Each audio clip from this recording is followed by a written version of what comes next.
Começa agora o MRCast, o seu discipulado semanal.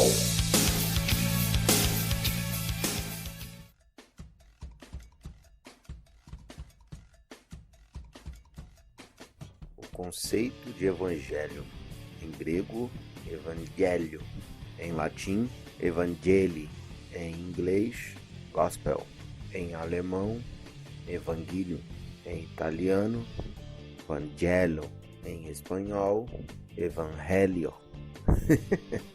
Rapaz, eu nem sei se essas pronúncias aí estão certas. Provavelmente não, né? Mas tá bom, tá valendo. Vamos lá. Fala aí, galera, como vocês estão? Espero que estejam bem. Está começando agora mais um episódio número 2 do nosso podcast. Giovanni hoje está com a gente. Giovanni, fala pra gente. Eu citei aí no início várias pronúncias para a palavra evangelho. Agora, podemos dizer que existem tantos tipos de evangelho quanto existem de pronúncias? Fala, Rodrigo, graça e paz. Rapaz, eu tenho que concordar com você. A gente tem vivido uma verdadeira torre de Babel quando se trata do evangelho. Ou melhor, desse evangelho entre aspas, desse falso evangelho, infelizmente. Creio que a melhor passagem bíblica para a gente refletir sobre isso é Gálatas, no capítulo 1, do versículo 6 a 9, diz assim: Estou muito surpreso em ver que vocês estão passando tão depressa daquele que os chamou na graça de Cristo para outro evangelho, o qual na verdade não é outro. Porém, há alguns que estão perturbando vocês e querem perverter o evangelho de Cristo. Mas ainda que nós, ou mesmo um anjo vindo do céu, pregue a vocês um evangelho diferente daquele que temos pregado, que esse seja anátema. Como já dissemos e agora repito, se alguém está pregando a vocês um evangelho diferente daquele que já receberam, que esse seja anátema, ou seja, amaldiçoado. E o contexto aqui a gente encontra, o motivo de Paulo estar escrevendo isso, a gente encontra em Atos capítulo 15, no versículo 1, diz o seguinte: alguns indivíduos que foram da Judéia para Antioquia ensinavam aos irmãos: se vocês não forem circuncidados segundo o costume de Moisés, não podem ser salvos. Ou seja, qualquer coisa que é acrescentada ao evangelho torna essa mensagem falsa. E querendo ou não, procura tirar a suficiência de Cristo como Salvador. Já temos o problema que hoje, a gente já não tem mais o mesmo problema que os Gálatas tinham, que era o de praticar obras da lei. Não tem ninguém fazendo isso com a gente. No caso deles, a circuncisão. Mas sim a prática de boas obras, ou dizer que a gente tem que fazer alguma coisa para ser salvo. Sendo que, na verdade, é o contrário. Primeiro Deus nos salva e depois a gente passa a ter obras. Depois surgem os frutos. Isso está muito claro em Efésios capítulo 2, dos versículos 8 a 10, diz o seguinte: porque pela graça vocês são salvos, mediante a fé. Isso não vem de vocês, é dom de Deus, não de obras, para que ninguém se glorie, pois somos feitura dele, criados em Cristo Jesus para boas obras, as quais Deus de antemão preparou para que andássemos nelas. Isso quer dizer o quê? Que o cristão ele não pratica boas obras para ser salvo, mas porque ele foi salvo. Como fruto de sua conversão, como fruto de sua regeneração. Mas precisamos também dizer que não necessariamente todos que praticam boas obras são salvos. Essa já é um outro papo, já é uma outra conversa. Correto. Hoje podemos dizer, né, Giovanni, que os dois tipos de pensamentos, de linhas de pensamentos mais comuns seriam os de viés de prosperidade e o famoso evangelho do amor, né? Pelo menos essa eu creio que são os dois que são mais falados, são os dois que estão mais em evidências hoje no meio cristão. Como você enxerga essas duas linhas de pensamento? Concordo que essas seriam as duas linhas que estão mais em destaque hoje, se passando por evangelho. Com relação à teologia da prosperidade, eu não sei se a gente pode dizer que eles acrescentam o sucesso financeiro, o dízimo e as ofertas sempre altíssimas como pré-requisito para a salvação. Mas a gente pode dizer com tranquilidade que os temas relacionados à salvação, e isso eu sendo aqui bem otimista, fica bem em segundo plano nas prioridades deles. Não é algo interessante para eles destacar esse tipo de coisa. O evangelho deles é mais aqui da terra do que do céu. Como diz Paulo em 1 Coríntios 15, versículo 19. Se esperamos em Cristo só nesta vida, somos os mais miseráveis de todos os homens. Então, de certa forma, a gente pode dizer que a teologia da prosperidade é o evangelho dos mais miseráveis dos homens. Quanto a esse suposto evangelho do amor, isso acaba sendo mais uma desculpa. E aqui eu vou usar uma expressão bem interessante que eu ouvi o Iago Martins do Dois Dedos de Teologia falar. A mensagem deles acaba sendo mais uma desculpa para mandar as pessoas anestesiadas para o inferno. É essa expressão que ele usou. Esse povo está mandando as pessoas anestesiadas para o inferno. Eles acham que está tudo bem. Eles acham que estão bem com Deus. Eles acham que não tem problema algum. Eu tenho por mim que muitos desses caras são ateus. Ninguém pode brincar com as coisas de Deus desse jeito se acreditar que realmente existe um Deus como revelado pela Bíblia. Um Deus justo, um Deus santo, um Deus que conhece o coração e o pensamento dos homens. Esse evangelho, o evangelho do amor, é o evangelho que passa a mão na cabeça.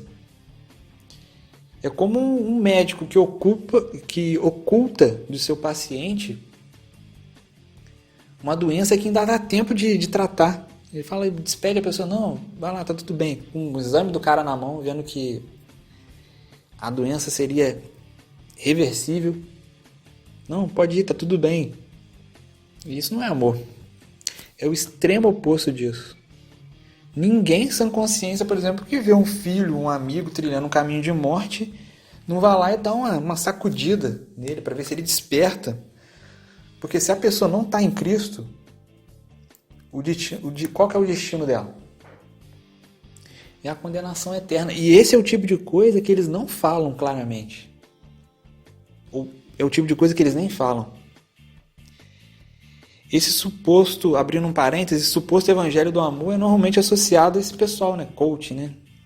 Pastores coach.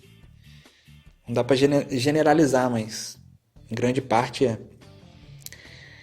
Esse evangelho do amor é o evangelho do não julgueis. Só que eles se esquecem do restante do texto. Está lá em Mateus 7, a partir do versículo 1. Fala assim, não julgueis para que não sejais julgados. Pois com o critério com que julgardes, sereis julgados. E com a medida com que tiverdes medido, os medirão também. Ou seja, faça isso, mas faça isso com misericórdia, com amor. Porque você também é pecador. Porque vês tu o argueiro no olho de teu irmão, porém não reparas na trave que está no teu próprio? Ou como dirás a teu irmão, deixa-me tirar o argueiro do teu olho, quando tens a trave no teu? Hipócrita! Tira primeiro a trave do teu olho, então verás claramente para tirar o argueiro do olho de teu irmão. Agora, atenção nessa parte. Não deis aos cães o que é santo, nem lanceis ante os porcos as vossas pérolas, para que não as pisem com os pés e voltando-se vos dilacerem. Daqui que a gente tira aquele ditado, né? Não jogue pérola aos porcos. Agora eu pergunto, como a gente vai saber, e lembrando que isso aqui é uma metáfora, esse lance de cães, de porcos é uma metáfora, como a gente vai saber quem são os cães e os porcos se a gente de certa forma não julgar? Baseado em tudo aqui que a gente ouviu, tudo que você disse hoje pra gente, para os nossos ouvintes aqui, qual seria aí, de acordo com as escrituras sagradas, o verdadeiro evangelho? De uma forma mais direta, mais resumida, que possa fixar na cabeça dos nossos irmãos, dos nossos ouvintes. Bom, no início da nossa conversa eu falei de como saber o que não é o evangelho através daquela passagem que eu li de Gálatas capítulo 1. Para ficar assim bem didático para a gente, eu tenho 3 perguntas para propor. Pergunta 1, o que é o evangelho? Né? Foi justamente a pergunta, Rodrigo, que você me fez. Pergunta 2, como saber o que não é o Evangelho? E essa resposta vai levar também de saber qual que é a punição para as pessoas que mudam a mensagem. Pergunta 3, qual é o conteúdo da pregação do Evangelho? O que é o Evangelho? Como saber o que não é o Evangelho e qual é o conteúdo da pregação do Evangelho? Para ficar bem fácil da gente memorizar, a gente pode responder com versículos que estão no capítulo 1 de Romanos, Gálatas e Marcos. Todas essas passagens que eu vou ler para responder essas perguntas estão em Romanos, Gálatas e Marcos. Romanos, Gálatas e Marcos. Todas elas, coincidentemente, para ajudar a nossa memorização, estão no capítulo 1. Então, o que é o Evangelho? Romanos, capítulo 1, versículo 16. É o poder de Deus para a salvação de todo aquele que crê. Versículo conhecidíssimo, mas às vezes a gente esquece. A pessoa pergunta, peraí, mas me fala aí, o que é o Evangelho? Me dá uma definição disso. É o poder de Deus para a salvação de todo aquele que crê. Simples. Tem várias implicações, vários detalhes que a gente pode trazer. Isso aqui dá uma pregação inteira. Só nesse versículo que não está nem completo. Tem algumas coisas antes e depois também desse trechinho que eu destaquei para vocês. É o poder de Deus para a salvação de todo aquele que crê. Pergunta 2. Como saber o que não é o Evangelho? E aí, como eu falei, a gente vai descobrir também qual que é a punição para as pessoas que mudam a mensagem.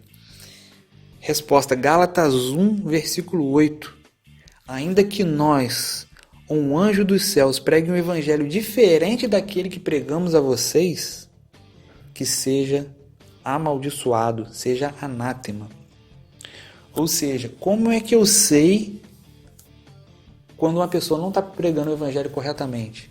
Eu comparo o que ele está dizendo com a doutrina dos apóstolos. Eu comparo o que ele está dizendo ao que Jesus ensinou para os seus apóstolos registraram nas cartas do Novo Testamento. E outra coisa que eu aprendo através desse versículo, que independente de quem esteja falando, independente da suposta autoridade que essa pessoa tenha, da credibilidade que ela tenha, não importa. Os próprios apóstolos ficavam amarrados a essa mensagem, assim, ainda que nós, mesmo se a gente falar um negócio diferente, nós também vamos ser amaldiçoados. Se aparecer um anjo, e é o que acontece com várias seitas e heresias, como, por exemplo, os Mormons. Eles chegaram àquela religião através de uma visão de anjo. E lembrando que o diabo também pode assumir a sua antiga forma e aparecer como um anjo. E a punição é que essas pessoas vão ser amaldiçoadas. Pergunta 3. Qual o conteúdo da pregação do Evangelho? Muito, muito simples. Marcos 1, versículo 15. Arrependam-se e creiam no Evangelho. Arrependimento e fé. É só isso. A gente prega um monte de coisa, mas tudo isso está resumido nessas duas coisas. Arrependimento e fé. E lembrando que arrependimento no original é metanoia, no grego. A palavra usada aqui traduzido como arrependimento é metanoia, né? Palavra que dá título ao nosso programa de podcast. Metanoia redentora. Então, metanoia, entre outras coisas, significa mudança de mente. E isso acompanhado de uma tristeza diante do pecado. E essa tristeza tem como resultado uma busca constante por santificação. E eu quero encerrar indicando 2 livros que vão ajudar muito a memorizar, a fortalecer mais isso que eu falei aqui em poucos minutos. O Verdadeiro Evangelho, do Paul Washer, e o Evangelho segundo Paulo, a Essência das Boas Novas, John MacArthur. O Verdadeiro Evangelho do Paul Washer é um livro mais fininho, mais tranquilo de ler, e o do John MacArthur um pouco mais detalhado. O Evangelho segundo Paulo, a Essência das Boas Novas. Tem gente que diz que Romanos é o Evangelho segundo Paulo, porque toda a mensagem do Evangelho está em Romanos. Então, fica aí a indicação dos 2 livros. Agradeço muito a oportunidade de poder contribuir para esse programa de podcast Metanoia Redentora. É isso aí, Rodrigo. Muito obrigado. Um abraço para você. Valeu, amigo e irmão Giovanni. Agradecemos aí a sua presença, agradecemos por ter aí nos dado um pouco do seu conhecimento. E E agradecemos também aos ouvintes que estiveram conosco aí de mais um episódio do MRCast, o seu discipulado semanal. Galera, continuem nos seguindo, divulguem aí o nosso podcast e qualquer coisa estamos nas redes sociais, Instagram e Facebook. Um abraço a todos e até mais.